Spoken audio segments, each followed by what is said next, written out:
নমস্কার বন্ধুরা, পিঙ্কির সাথে বাঙালি রান্নায় আপনাদের সকলকে স্বাগত। আশা করি সকলে ভালো আছেন, সুস্থ আছেন। বন্ধুরা, আজকে আমি বাঁধাকপি দিয়ে একটা ইউনিক রেসিপি নিয়ে এসেছি, যেটা খাওয়ার পরেও কিন্তু কেউ বুঝতে পারবে না যে ওটা বাঁধাকপি দিয়ে তৈরি করা। তাই আর দেরি না করে রেসিপিটা দেখে আপনারাও বাড়িতে ঝটপট করে বানিয়ে নিন আমার আজকের এই রেসিপি। তো দেখুন, আমি এখানে কড়াইয়ের মধ্যে জল দিয়ে তার মধ্যে বাঁধাকপি রাফলি কেটে দিয়েছি। এছাড়া দিলাম একটা টমেটো গোটা, আর একটা মাঝারি মাপের পেঁয়াজ, আর কয়েকটা শুকনো লঙ্কা। এখানে 3টে শুকনো লঙ্কা দিয়েছি। এবারে আমি এটাকে ঢাকা চাপা দিয়ে একটু সেদ্ধ হতে দেব। 5 মিনিট পরে ঢাকনাটা খুলে নিলাম।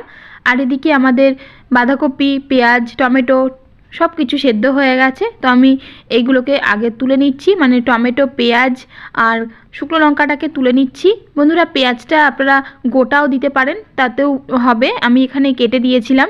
তো দেখুন, পেঁয়াজের পাপড়িগুলো সব তুলে নিলাম। তারপরে এখানে আমি লঙ্কাগুলোও তুলে নিচ্ছি।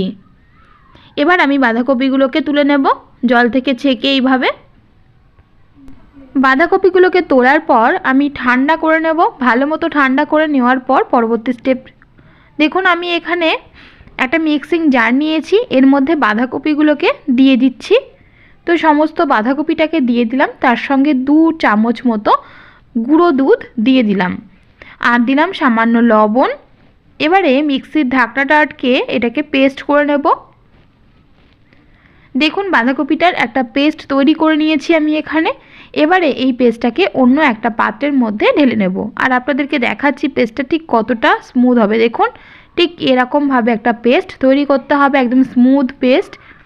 আমি একটা অন্য পাত্রের মধ্যে বাঁধাকপির পেস্টটাকে ঢেলে দিচ্ছি। এবারে এই পেস্টের মধ্যে কিছু উপকরণ মেশাবো, যার মধ্যে আমি এখানে চালের গুঁড়ো নিয়েছি।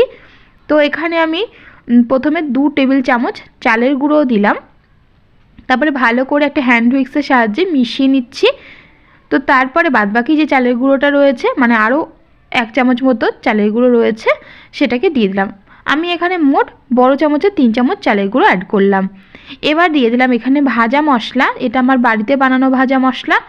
এই ভাজা মশলাটা দিলে ভীষণ টেস্টি হবে বাঁধাকপির এই রেসিপি। যদি আপনাদের কাছে ভাজা মশলা না থাকে, সেক্ষেত্রে আপনারা লঙ্কার গুঁড়ো, একটু জিরের গুঁড়ো আর ধনের গুঁড়ো এখানে দিতে পারেন।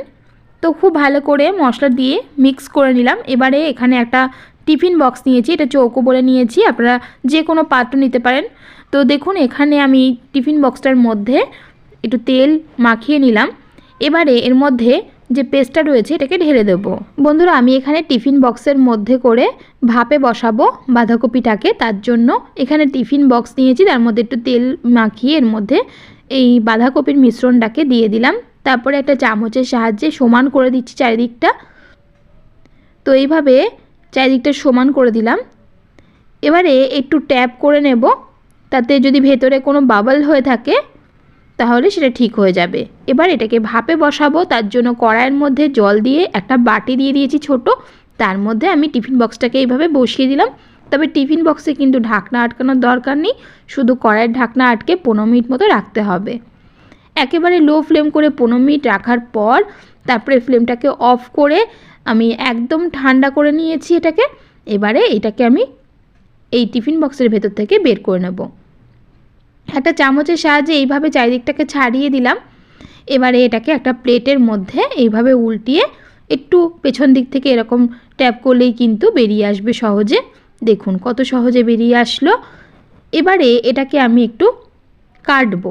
এটাকে যেমন পনির হয় ঠিক পনিরের মতো করে এরকম পিস পিস করে চৌকো চৌকো করে এটাকে কেটে নিতে হবে। তো এই রেসিপিটা একদম খেতে পনিরের মতো লাগবে, তবে পনিরের থেকে আরও অনেক বেশি টেস্টি লাগে, যেহেতু এটা বাঁধাকপি দিয়ে বানানো তার জন্য। তো আপনারা অবশ্যই এই রেসিপিটা একদিন বানাতে পারেন। আশা করছি আপনাদের সকলের ভীষণ ভালো লাগবে, আর পরিবারের সকলেই কিন্তু বেশ খুশি হবে এই রেসিপিটা পেলে। তো দেখুন, এইভাবে আমি পনিরের মতো করে কেটে নিয়ে এগুলোকে আলাদা করে নিচ্ছি। আর দেখুন কতটা সফট হয়েছে, একদম নরম তুলতুলে। চালের গুঁড়ো কিন্তু খুব বেশি দেওয়া যাবে না, আমি যতটা বলেছি ততটা পরিমাণে দেবেন। তো এদিকে আমি একটা ফ্রাইং প্যান বসিয়ে তার মধ্যে একটু তেল গরম করে নিয়েছি। এখন আমি এই বাঁধাকপির পনিরগুলোকে ফ্রাই করে নিচ্ছি। অবশ্যই কিন্তু বাঁধাকপির পনিরগুলোকে ফ্রাই করতে হবে। এদিকে আমি যে টমেটো, পেঁয়াজ, শুকনো লঙ্কাগুলোকে একটু সেদ্ধ করে রেখেছিলাম, তো সেগুলোর পেস্ট তৈরি করব। তার জন্য দেখুন এখানে টমেটোর যে খোসাটা সেটাকে ছাড়িয়ে নিচ্ছি।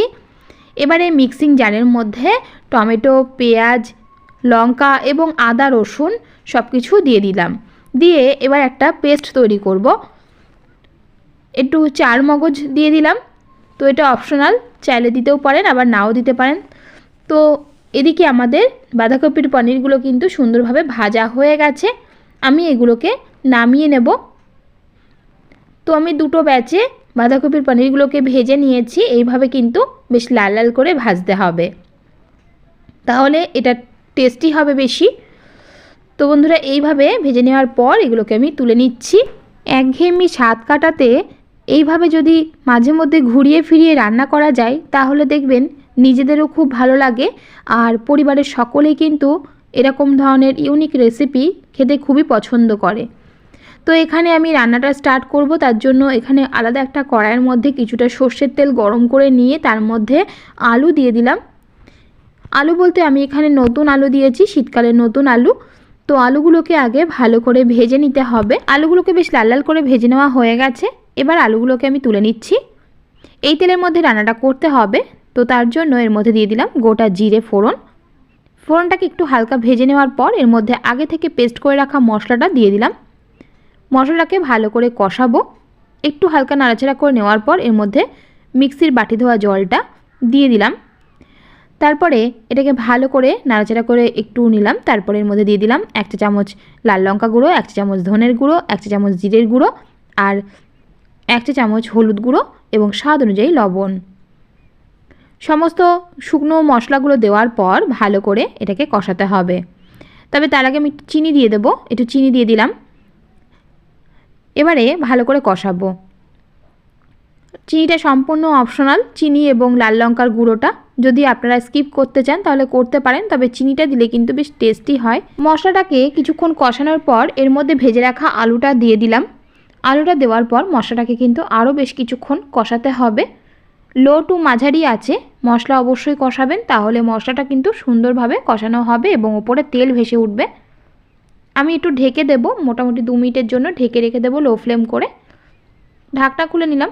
দেখুন ওপরে কি সুন্দর তেল ভেসে উঠেছে। মশলাটা কিন্তু আমাদের সম্পূর্ণ কষানো হয়ে গেছে। এখন আমি অল্প জল দিচ্ছি, এখানে গরম জল দিচ্ছি। এখানে আমি 1/2 কাপ মতো গরম জল দিলাম। এবারে এই ঝোলটাকে একটু ফুটতে দেব। আমি রান্নাটা একদম মাখো মাখো করব, তার জন্য অল্প পরিমাণ জল দিলাম। আর এই রান্নাটা একটু মাখো মাখো করলেই বেশি টেস্টি হয়। তো আপনারা যদি ঝোল খেতে চান তাহলে অবশ্যই একটু জল বেশি দিতে পারেন। ফুটে উঠলে এর মধ্যে ঘি গরম মশলা দিয়ে দিতে হবে। ঘি গরম মশলা দেওয়ার পর এর মধ্যে একটু কাসুরি মেথি দিয়ে দিচ্ছি। এখানে ড্রাই রোস্ট করে রাখা 1 মুঠ কাসুরি মেথি দিয়ে দিলাম।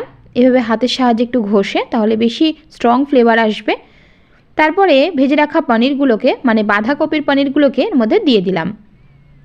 বাঁধাকপির পনিরগুলোকে দেওয়ার পর ভালো করে মিশিয়ে নিচ্ছি পুরো গ্রেভির সঙ্গে। একঘেয়েমি বাঁধাকপি ভালো না লাগলে এইভাবে বাঁধাকপি দিয়ে এই রেসিপিটা বানিয়ে দেখবেন, আশা করি সকলের ভীষণ ভালো লাগবে। আমার রেসিপি ভালো লাগলে প্লিজ লাইক ও শেয়ার করবেন এবং চ্যানেলটি সাবস্ক্রাইব না করা থাকলে প্লিজ চ্যানেলটি সাবস্ক্রাইব করে নেবেন। দেখুন ওপরে একটু ধনেপাতা কুচি ছড়িয়ে দিলাম। এবার আমি এটাকে নামিয়ে গরম গরম পরিবেশন করব। আজ এই পর্যন্ত, আবার একটা নতুন রেসিপি নিয়ে হাজির হয়ে যাব। ধন্যবাদ।